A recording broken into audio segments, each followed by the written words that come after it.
सुप्रभात दोस्तों, कैसे हैं आप लोग। उम्मीद है कि आप लोग स्वस्थ होंगे। स्वागत है आपका अपने यूट्यूब चैनल हिंदी टारगेट 2025 में सभी विद्यार्थी जो कक्षा 12 की बेसिक से शुरुआत कर रहे हैं उनके लिए वीडियो हम लेकर के आए हैं जो कि काफ़ी हेल्पफुल होने वाला है।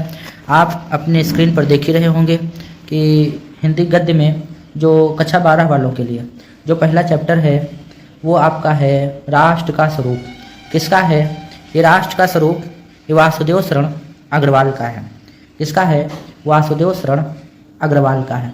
ये आप अपनी स्क्रीन पर देख रहे होंगे और लेसन नंबर आपका 1 है। तो आइए देर न करते हुए हम इस सेशन को स्टार्ट करते हैं। आप ज़्यादा से ज़्यादा चैनल को लाइक, सब्सक्राइब एंड शेयर कर दीजिए और ज़्यादा से ज़्यादा बच्चों को जोड़ने का प्रयास करिए। एक बार सभी लोगों को बहुत बहुत हार्दिक शुभकामनाएं। और इंटर वाले जो बच्चे दे करके आए हैं परीक्षा, उनका रिजल्ट आने वाला है, घोषित होने वाला है। बहुत अच्छा आपका रिजल्ट हो, ऐसी शुभकामनाओं के साथ में आज हम स्टार्ट करते हैं वासुदेव शरण अग्रवाल का साहित्यिक परिचय। बहुत बच्चे कंफ्यूज होते हैं कि सर हम साहित्यिक परिचय कैसे लिखें, साहित्यिक परिचय में क्या क्या लिखा जाता है, साहित्यिक परिचय अलग है, जीवन परिचय अलग है। तो बहुत सारी कन्फ्यूजन्स होती हैं। अभी नए बच्चे हैं इंटर में, ये अप्रैल 2025 का नया सेशन चालू हुआ है और इसमें बच्चे कन्फ्यूजन की अवस्था में जरूर रहते हैं। तो आइए आपके सारे कन्फ्यूजन दूर करते हुए आज हम आपको बताते हैं जीवन परिचय और साहित्यिक परिचय में क्या अंतर होता है। देखिए आपके स्क्रीन पर ये लिखा होगा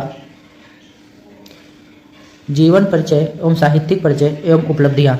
हम बात कर रहे थे वासुदेव शरण अग्रवाल की। तो आइए स्टार्ट करते हैं। देखिए लिखा है आपके ही स्क्रीन पर भारतीय संस्कृति। देखिए जीवन परिचय आपको नहीं लिखना है, जन्म यहाँ हुआ, मृत्यु वहाँ हुई, सिर्फ आपको पढ़ लेना है। आपको लिखना कैसे है, आप हेडिंग लिखेंगे संक्षिप्त परिचय। यहाँ जीवन की जगह पर आप लिख दोगे संक्षिप्त परिचय, बस इतना ही लिखोगे। साहित्यिक परिचय अभी यहाँ नहीं लिखोगे। एक बॉक्स बनाओगे, बॉक्स में जो आपको संक्षिप्त में दिखाना है वो आप लिखिएगा। आइए एक बार पढ़ते हैं, हमारे साथ आप भी पढ़िए। भारतीय संस्कृति और पुरातत्व के विद्वान वासुदेव शरण अग्रवाल का जन्म वर्ष 1904 में उत्तर प्रदेश के मेरठ जिले के खेड़ा नामक गांव में हुआ था। कहाँ हुआ था? खेड़ा नामक गांव में हुआ था। अब ये इम्पोर्टेंट है। काशी हिंदू विश्वविद्यालय से स्नातक करने के बाद MA, PhD तथा DLIT की उपाधि इन्होंने लखनऊ विश्वविद्यालय से प्राप्त की। इन्होंने पाली, संस्कृत, अंग्रेजी आदि भाषाओं एवं उनके साहित्य का गहन अध्ययन किया। ये काशी हिंदू विश्वविद्यालय के भारतीय महाविद्यालय में पुरातत्व एवं प्राचीन इतिहास विभाग के अध्यक्ष रहे। वासुदेव शरण अग्रवाल दिल्ली के राष्ट्रीय संग्रहालय के अध्यक्ष भी रहे। हिंदी की इस महान विभूति का वर्ष 1967 में स्वर्गवास हो गया। अब आप एक बॉक्स बनाइएगा। बॉक्स में आप क्या क्या लिखिएगा हम आपको बता रहे हैं। आप उसमें लिखिएगा बॉक्स में जन्म। जन्म कब हुआ था आप ये लिखिएगा। जन्म के बाद में आप जन्म लिखिएगा यहाँ से। उसके बाद में कहाँ हुआ था जन्म स्थान? जन्म स्थान हुआ था उत्तर प्रदेश के मेरठ जिले के खेड़ा नामक गांव में हुआ था। इनकी शिक्षा, प्रारंभिक शिक्षा, फिर आप हेडिंग लिखोगे प्रारंभिक शिक्षा। प्रारंभिक शिक्षा के सामने आप लिखिएगा कि कहाँ पर इनको प्रारंभिक शिक्षा मिली थी। तो विश्वविद्यालय काशी हिंदू विश्वविद्यालय से। और उसके बाद में आप लिखिएगा मृत्यु हुई थी सन 1967 में। अब जो यहाँ पर लिखा है साहित्यिक परिचय, साहित्यिक परिचय अब आप लिखिएगा। थोड़ा सा हम स्क्रॉल कर दें, समझने में थोड़ा समय लगेगा। साहित्यिक सेवाएं नहीं लिखिएगा, साहित्यिक परिचय लिखिएगा। यहाँ पर क्या हेडिंग रहेगी?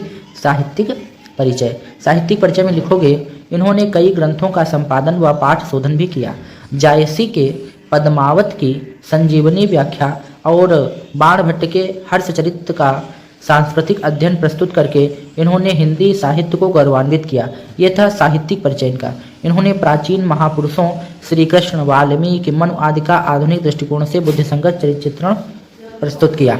उसके बाद आप क्या लिखोगे? आप स्क्रीनशॉट ले लीजिएगा, आपको ऐसे ही लिखना है।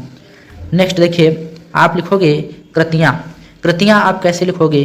कृतियाँ आप लिखोगे विधा अनुसार। विधाएं कितनी होती हैं? विधाएं 15 होती हैं।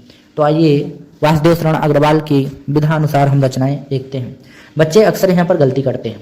वो यहाँ पर हेडिंग तो डाल देते हैं कृतियाँ, फिर वो डायरेक्ट लिखना प्रारंभ कर देते हैं, लेकिन ऐसा आपको नहीं लिखना है।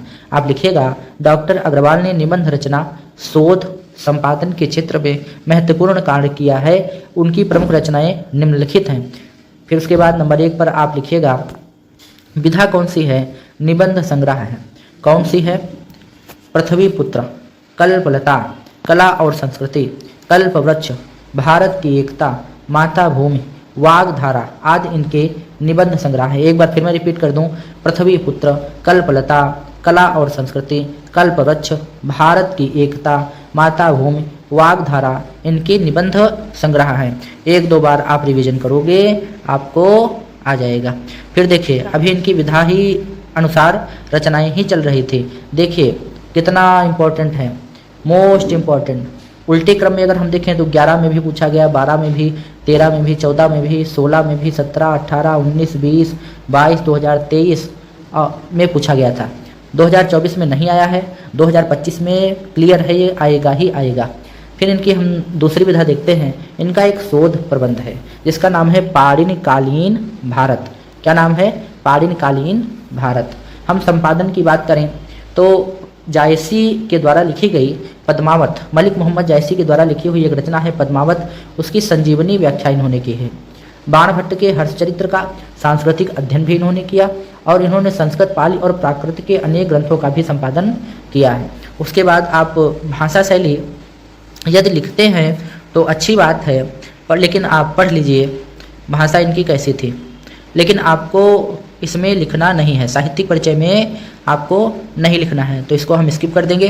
हाँ, लास्ट बहुत इंपॉर्टेंट है, बहुत मोस्ट इम्पॉर्टेंट, हिंदी साहित्य में स्थान, हिंदी साहित्य में स्थान या योगदान इनका क्या रहा, वासुदेव शरण अग्रवाल का। आइए पढ़ते हैं। पुरातत्व विशेषज्ञ डॉक्टर वासुदेव शरण अग्रवाल हिंदी साहित्य में पांडित्यपूर्ण एवं सुललित निबंधकार के रूप में प्रसिद्ध हैं। पुरातत्व व अनुसंधान के क्षेत्र में उनकी समता कर पाना यानी बराबरी कर पाना बहुत ही कठिन है। उन्हें एक विद्वान, टीकाकार एवं साहित्यिक ग्रंथों के कुशल संपादक के रूप में भी जाना जाता है। अपनी विवेचना पद्धति की मौलिकता एवं विचारशीलता के कारण वे सदैव स्मरणीय रहेंगे। तो आप स्क्रीनशॉट ले लीजिए और हमें उम्मीद है कि आप जान गए होंगे कि साहित्यिक परिचय ये जीवन परिचय से अलग होता है। साहित्यिक परिचय में जो जो हेडिंग्स आपको लिखनी है वो मैंने आपको बता दिया है, जो छोड़ना है वो भी हमने आपको बता दिया है और उम्मीद है कि आपको समझ में आया होगा। आप अब कमेंट सेक्शन में कमेंट करके बताइएगा कि आपको समझ में आया, और कहीं आपको फिर से प्रॉब्लम हो रही है तो आप कमेंट सेक्शन में कमेंट करिएगा। जहाँ पर आपको प्रॉब्लम हो रही वहाँ आपके साथ हम हिंदी के अध्यापक आपके साथ में जुड़े हुए हैं। एक बार फिर आप सभी का स्वागत है हिंदी टारगेट 2025 में। मिलते हैं आपको नेक्स्ट वीडियो में। आप ऐसे ही लिखते रहिएगा। धन्यवाद, साधुवाद।